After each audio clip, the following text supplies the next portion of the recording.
Now let's take a look at reason number 18, and that is infrequent cleansing. Infrequent cleansing. All right, so what does it mean for your dry hair, and how does it affect moisture retention? By the way, this is such a great photo, right? Like she has makeup and everything on. Anyway, so let's take a look at how infrequent cleansing affects your hair's moisture retention.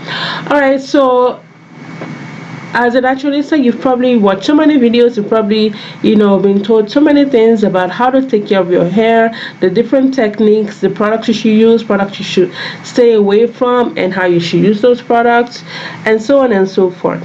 So you've probably heard about co-washing, no poo, or the curly girl method.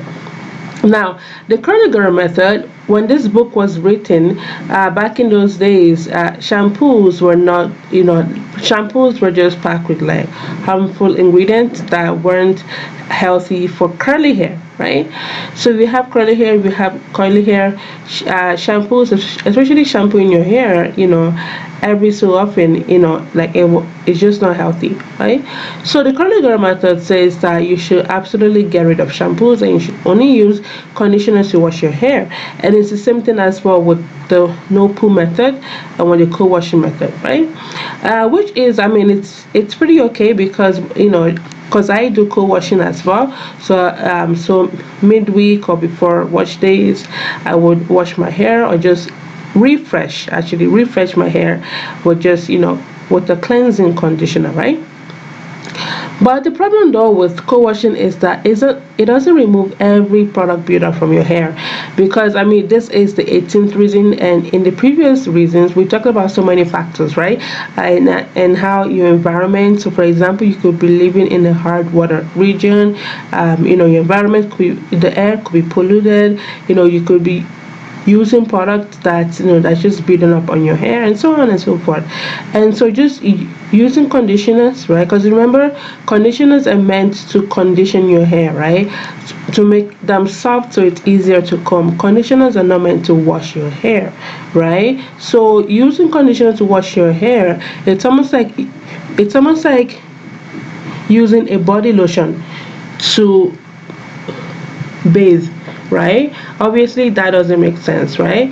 And so every time you put more product in your hair, to condition, deep condition, leave-in condition, or a styling product, without it actually cleansing your hair with shampoo, you're just going to create more and more and more build up. And what's going to happen over time is that your product at one point will just stop working, right? And so it might seem like, okay, so this product, even though it's so popular, it's so expensive, it's not even working for your hair.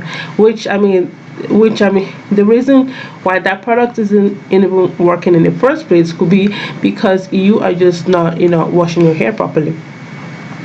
All right, so we know also that clean hair is healthy hair, right? So in order for your hair to be able to take in product properly and to be able to respond to hair products the way it should, your hair shaft has to be clean, right?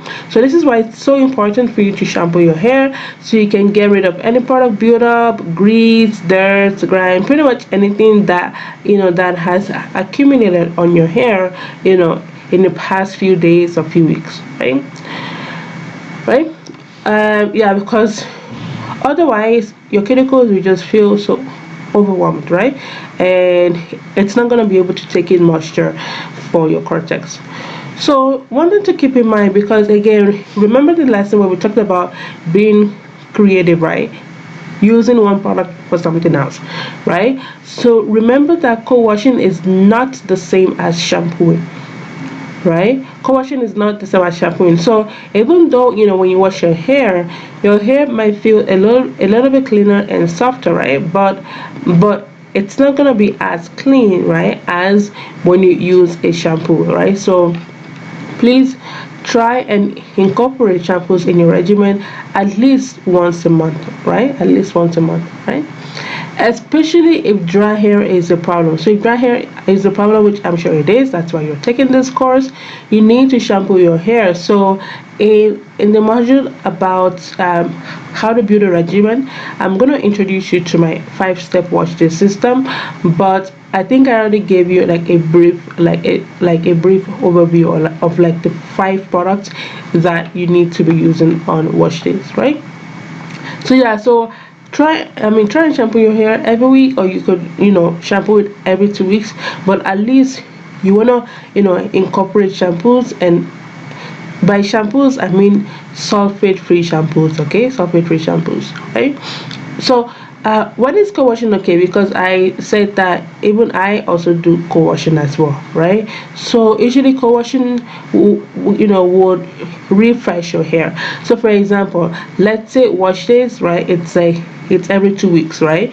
But after 5 days or so, your hair starts to feel dry, and it doesn't matter how many products you put on it, it's just dry, right? And that's because, as we know by now, it's product build-up. So and you want to wash your hair, but you don't want to do like the whole shampoo, deep conditioner, and everything, right?